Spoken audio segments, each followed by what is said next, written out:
Like, subscribe, and hit that notification button. It's time for this week's gossip dump and recap of Real Housewives of Beverly Hills, Season 14, Episode 9. Let's have some fun, and I have some really unique things in store for you today. So I'm happy to report that Dorit's house is out of pre-foreclosure. So they paid whatever was past due. Great. If you guys remember, PK Kemsley was saying that he needed to do some sort of negotiation with the bank on the mortgage, and that's why this pre-foreclosure had, I guess, happened. But he's fixed it, I guess, with Dorit's help. This is the family home that they had together, although you guys know that, it doesn't appear that she's been living at this home for some time. And if you didn't, now you do.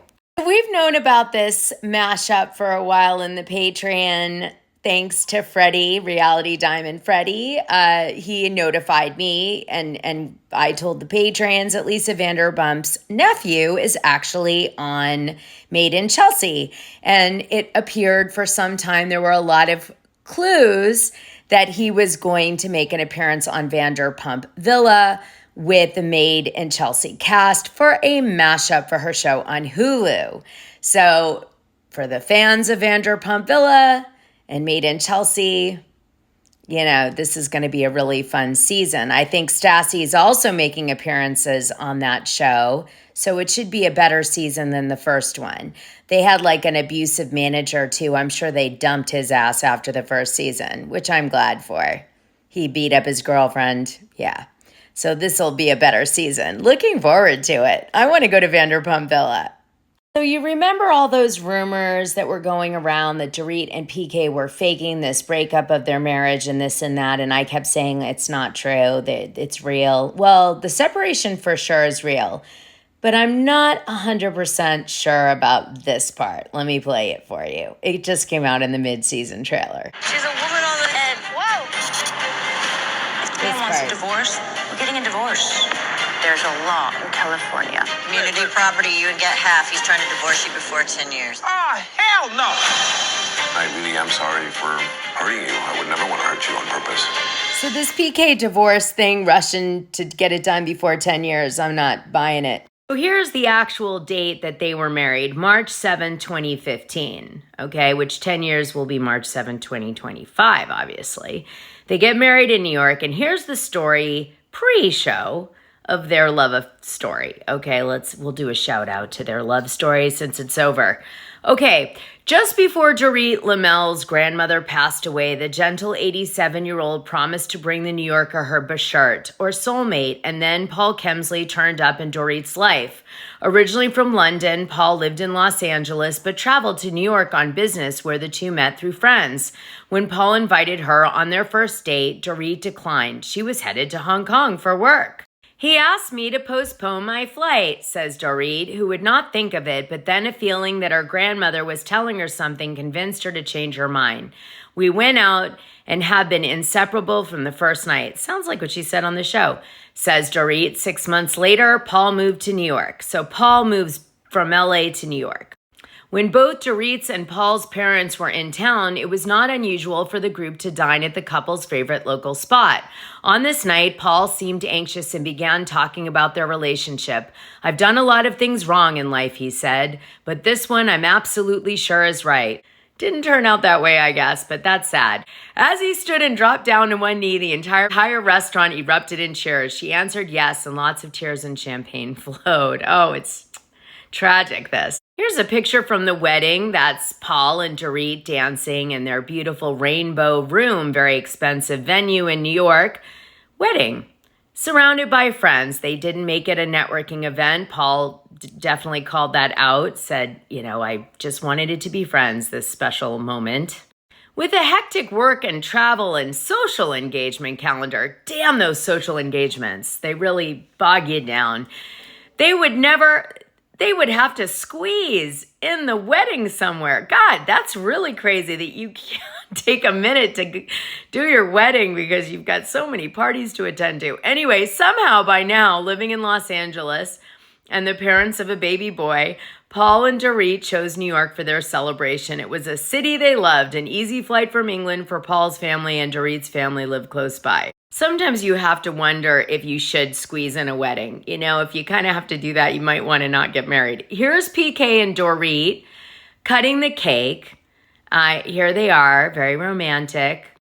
But of course, they had a beautiful baby together. There he is, and he was at the wedding too. Aw, cute. Speeches by Dorit's dad, the best man, and a business partner elicited warm smiles and laughter while the London-based band had everyone dancing. Good friend Boy George upped the entertainment ante by singing for the couple and their guests. I felt like I was floating outside my body, said Dorit. I was filled with love and completely euphoric. Gee, I feel like we should start singing, You lost that love and feeling. Whoa, that love and feeling. See, celebrities, they're just like us. There's Boy George singing at Dorit's wedding, or should I say PK's wedding, or both their weddings. Anyway, much like a bunch of stuff that was in that wedding announcement, I don't believe the divorce thing that we're going to see on the show in the next few weeks is true. So Boz did this interview and dropped it a little bit ago. It's really touching about the fires and her experience. And one thing that really struck me was, you know, it is so hard to be a self-made woman in LA in particular. Believe me, I know, because I did it until I gave in to the culture and married a rich jerk-off. But to try to like skip steps, I suppose, if I was to be really honest. But Boz didn't do that. And she's, you know, she spent years building up the money to build her Malibu house and make it the way she wanted. And oh God, you can't even duplicate those houses now. It's so hard. So it's going to be like 4 times the price it was probably when she originally did it. I mean, it's just really a lot. And I really felt for the obvious pain she felt in the interview. Let me play it for you. It was wrong, but I really didn't think it was my house. And I actually saw it, a video on the internet, and saw my house. You saw your house.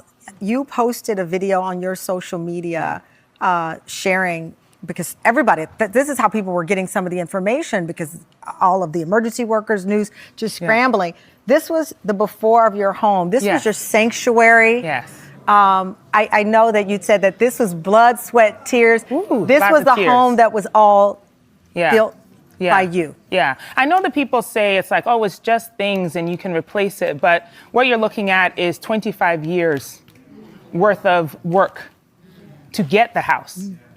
And so to lose it like this, I'm still processing. You're amazing in many, many ways. We first met in New Orleans with a big old group of women after Essence Festival, and I loved you and your mom and your sister since then, and of course your daughter. Yes. Lael is a teenager. Yes, 15. Her school was not impacted, but her friends, many of them are displaced. Yes. And I know you have raised a champion for others. Yes. I did a podcast called How to Not Get Screwed by the Insurance Companies. I hope you guys listened to it. Now we'll get into the recap. There's a lot more gossip to spill, but I'll save it for next week. By the way, if you didn't catch my huge ass tea in last week's episode, you need to go watch it again of my gossip dump recap, because there was a mega drop in there and only a few of you guys noticed it because you have to really pay attention to my videos, but it was like big tea. Here's a hint. So we start out with Kyle Richards feeling really lonely because her kids are staying a lot at Mauricio's and they're not inviting her to lunch and to do things, although they've been really there for each other. And so Kyle feels a little bit bummed out and alone. And we start the show with that. So if Erika knew that Kyle Richards had texted inappropriate things about Dorit and PK's relationship, she would have stood by Dorit. But she chose to take the position that since she didn't know what the text messages were that Kyle sent PK, she wanted to believe Kyle on face value and just said, I've got her back, Dorit, and since I don't know, I'm going to not side with either person. But, you know, that's that.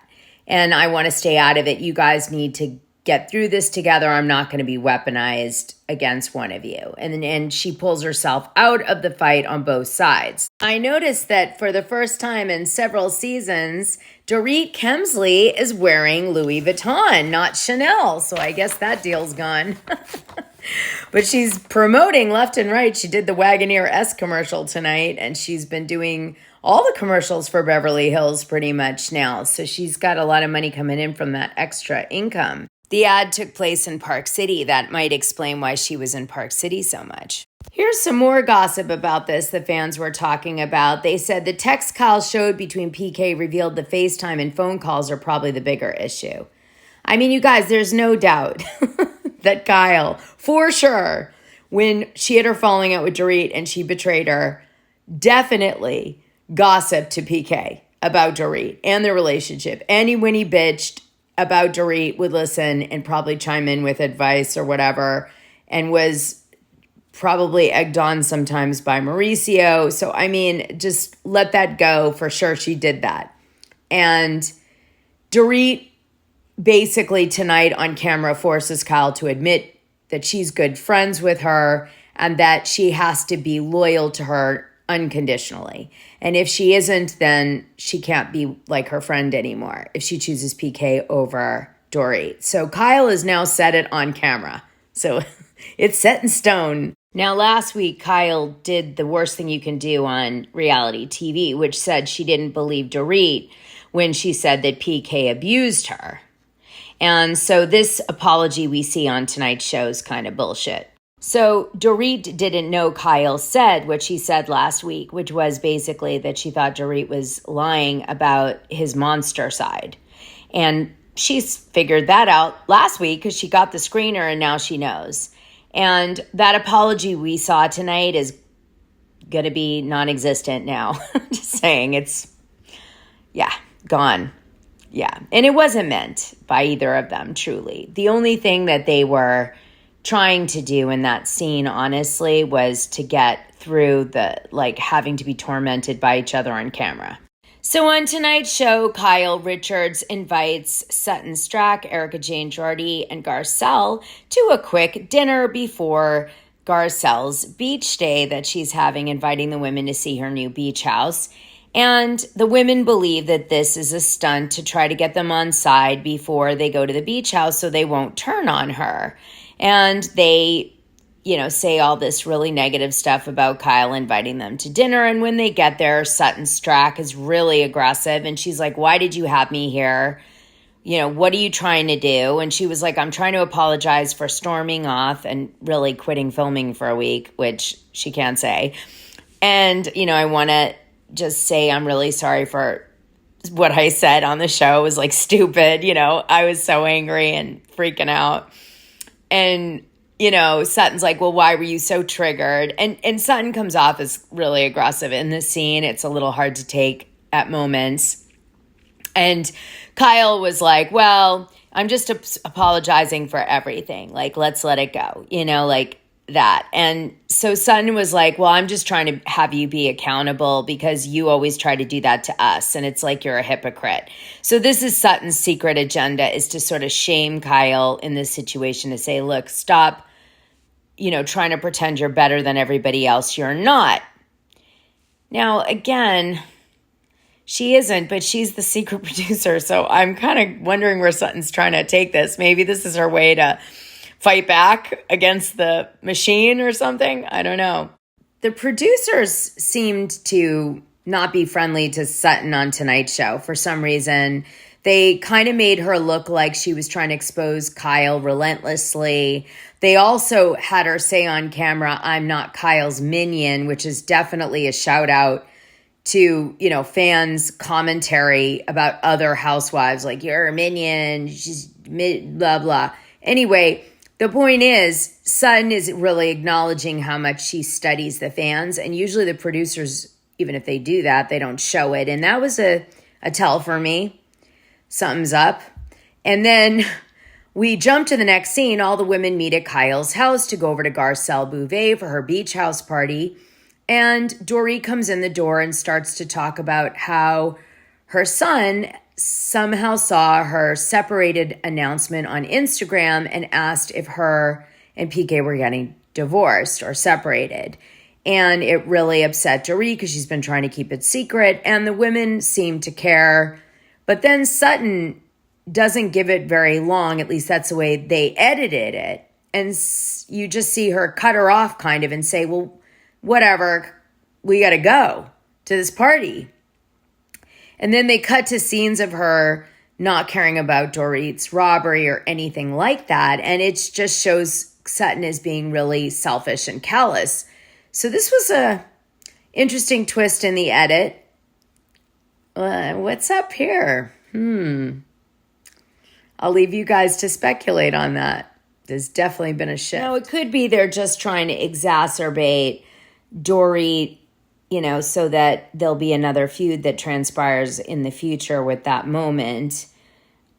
But I tend to think that was a real reaction that Sutton had. And the kind of demonstration they're doing, combined with Jennifer Tilly being added as a friend of to Sutton, makes me a little worried about Sutton.